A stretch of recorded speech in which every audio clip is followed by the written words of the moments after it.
The European Union and Mexico have expressed disappointment after President Trump said he would impose counter-reaction from the United States. It has more or less the same effect. Tonight, leaders gather in Kananaskis, Alberta. Western powers converge in Alberta to talk conflict and commerce. Buckle up, folks. The trade war just got a makeover. And this time, it's personal. 3 minutes ago, the headlines dropped like a piano out of a 12th-story window. Trump's July tariffs just got sucker punched by the unlikeliest tag team, Canada and the EU. Yes, that's right. Maple syrup and fine cheese have officially declared war on MAGA economics. And trust me, they brought receipts, tariffs, and one hell of a rebalancing act. This isn't just about trade. This is about global power, economic clout, and a geopolitical arm wrestling match. With gold bars on the line, let's break it all down before another tariff tweet drops and the stock market starts hyperventilating again. So what exactly happened? Why is Trump seeing red, Brussels seeing strategy, and Ottawa seeing submarines? Let's hit it. The EU just dropped a tariff nuke, and it's aimed right at Boeing's wing. Call it Euro revenge. Call it tariff tennis. But one thing's crystal clear. Brussels ain't bluffing anymore. The EU just finalized a rebalancing package so savage, it reads like an economic war manual. They're targeting the three holy grails of U.S. exports: aviation, high-tech, and agriculture. Translation: Boeing's crying in a hangar, Silicon Valley sweating in Patagonia vests, and corn, it's about to get a 25% markup in Europe. We're talking up to $100 billion worth of U.S. goods. Now under the retaliatory magnifying glass. That's not a warning shot. That's a full-blown cannonball into the engine of Trump's tariff train.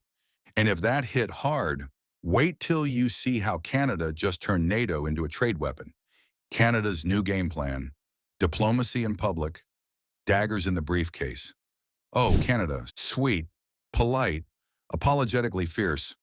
While Trump's been playing economic whack-a-mole, Prime Minister Mark Carney just signed a security industrial agreement with the EU, a defense pact without America. Let that sink in. A North American security deal without the United States. And it gets juicier. Canada is flirting with European-made fighter jets and submarines. It's like breaking up with your high school sweetheart and swiping right on their best friend at the same time. This isn't just a snub. It's a redirection of decades of military and economic alignment. Canada is betting on Brussels, not the Beltway. Feeling that sting? Well, the next move might cause a full-on economic rash. The liberation tariffs that might just liberate U.S. allies. From the U.S., Trump's so-called liberation tariffs, up to 50% on European goods, were meant to look tough. Spoiler alert? They've only liberated the EU and Canada from playing nice, because nothing screams global leadership like threatening to economically nuke your closest allies. Brussels' response? Not panic, not pleading, just cold, calculated escalation. They called his bluff and raised him a trade war. They're stacking their counterattack with terrifying precision. Agriculture tariffs here, aircraft duties there, and a side of tech blacklisting for dessert. And while all this is happening, global investors are running faster than Trump's campaign team. When he asks for facts, but hold your applause, because now it's Germany and Italy's turn. Germany and Italy, playing chess while Trump plays battleship. Even Europe's softer players are turning up the heat. Germany, under Chancellor Friedrich Merz, just greenlit a 10% baseline tariff. That's dipping their toes into the retaliation pool. Wearing steel boots, they're ready to escalate. Meanwhile, Italy's Prime Minister, Giorgia Meloni, she's approving flexible tariffs too, but with a heavy dose of skepticism toward Washington. These aren't fringe players. These are two of Europe's largest economies. And they're laying the foundation for a layered, escalating counterstrike. It's retaliation. With a user interface, still think it's just bluster? Wait till you see the receipts. The EU's $60 billion gut punch and Macron's fury during just the 90-day tariff pause. The EU lost over 60 billion euros. That's about $65 billion. gone faster than a stimulus check in Los Angeles. Macron, he's had it. He's publicly, unapologetically declaring that the EU is locked, loaded, and legally ready to retaliate. While Trump tweets about winning, Europe's accountants are building spreadsheets with vengeance formulas. But what about China, the UK? Surely Trump's winning somewhere, right? Spoiler, even Trump's wins are held together with duct tape and denial. Let's unpack the myth of the tariff triumphs. Trump says he made a breakthrough deal with China. Reality check? The 55% tariffs on Chinese imports are still in full swing, and they're kicking like a caffeinated kangaroo. He says the UK's on board, but the so-called deal with London, it's limited to automotive, steel, and a few pharma sectors.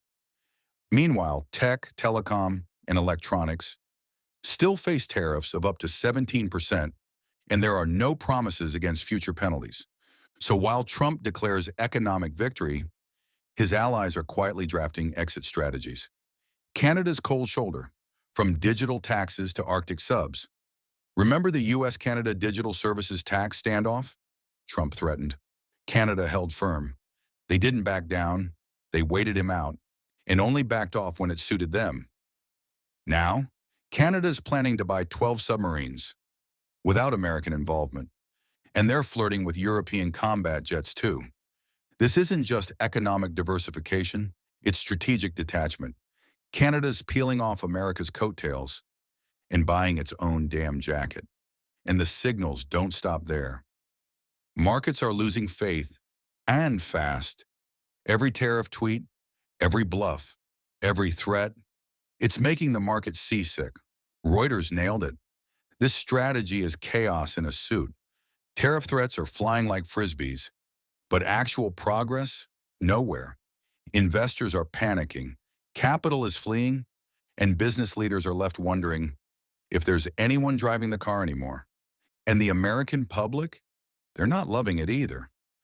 US consumers get punched in the wallet again. Let's be real. This geopolitical macho posturing, it might win applause in Iowa, but it's stomping on wallets in Brooklyn. Higher tariffs mean higher prices. Higher prices mean tighter budgets. And if the EU and Canada fully retaliate, the US GDP could drop by 0.5 to 0.7% next year. That's tens of billions in losses and gone. And consumers, they're stuck footing the bill. But the scariest part, this whole mess might just be Chapter 1. The new alliance, EU plus Canada, with America on the sidelines. There's a new global partnership forming, and America's not on the guest list. Canada and the EU are building a new axis of economic and military power, security agreements, joint defense development, even intelligence sharing, and it's happening without the US. This isn't rebellion. This is reinvention, a reset of who's calling the shots in the global arena. So what happens next, and what does this mean for America's future? Final act. Did Trump just tariff himself out of global leadership? Here's the big question. Has Trump overplayed his hand? Tariffs were supposed to bring leverage. But what if they just brought isolation? Instead of submission, the EU and Canada are now stronger, more united, and more determined to work without Washington. Trump may have won the Twitter war, but the global chessboard, that's a different game entirely. And checkmate might already be in play. If you're still with us, congrats. You just survived the wildest economic soap opera of the summer. If you learned something today, smash that like button. Drop a comment below. Who's playing the better game, Trump or the EU-Canada tag team? And don't forget to subscribe, because if you think this was wild, wait till the next tariff tantrum drops. This is political economy with teeth, and we're just getting started.